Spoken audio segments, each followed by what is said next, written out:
The Joe Rogan Experience. Like this Greta Thunberg girl. Do they have to go to her every time anybody says anything wrong about the climate? Because apparently Meatloaf said something. God. What did Meatloaf Well, he said say? something about her specifically. I think he said, Did he? yeah. Oh, I thought he had I read the headline I read, and I'm a fucking sucker for clickbait. It said he had climate denial comments.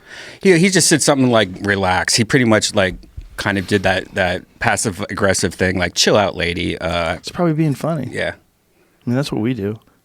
He took what I do feel kind of bad for her. I think it's hilarious that, like, imagine all the other girls in school. What did they think about her? You know, like. I have a friend who worked with autistic people, and she said she thinks she's autistic. She thinks that this situation is like a really bright child that maybe is being like pushed in this direction to be this public figure. It's just it's not that her opinions aren't valid. They definitely are valid, but it's not healthy to take a young kid who's developing and then thrust them into the front of something like global climate change debate. It's so hostile. And then just instantaneously, this kid is getting mocked and fucked with, and then they're asking her to make statements, and how dare you? That how dare you just plays over and over and over again. Like, she's not wrong. It's not wrong, her opinions. But it's like she's really young to handle this. I don't know if she's autistic. She seems very, very smart. Is she like this all day? That's a good question, too.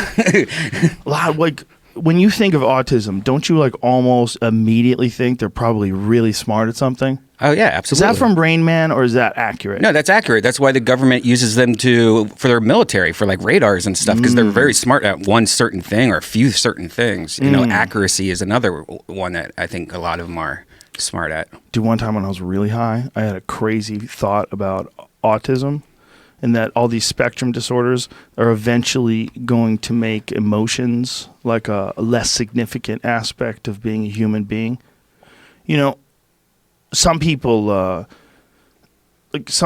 they don't have any control over their emotions, right? They fly off the handle, they're nutty, they cry, they scream. It varies, right, with all of us. Wouldn't it be like more efficient if that wasn't the case anymore? Like if there was like an appendix. You know, we had an appendix. We had an organ that we used to use to what is it, like processing roots and shit, or bark? Bone. Is it bone? Yeah, I thought it was like breaking down bones. Something we don't use anymore because of our diet change. Like, imagine if your emotions become something like that. Like, some people have emotional flare-ups. Like, oh, that guy blew out his appendix. He just had a fucking hissy fit at his brother's wedding. Fuck you, man. Dad always fucking said. Which one of the pills, Xanax or Prozac, makes you just numb to like thoughts? Xanax, I think? Xanax? Yeah. I think Xanax is the anti-relaxant one. Prozac's a speed, right? Or anti-anxiety one. Xanax is anti-anxiety, right? I think so, yeah. So like just pure Xanax all the time. Like Somebody Xanax told me drip. that if you take that, when you get off of it, it accentuates the anxiety. Like once you get off, there's like a rubber band effect. But then a doctor told me that's horseshit.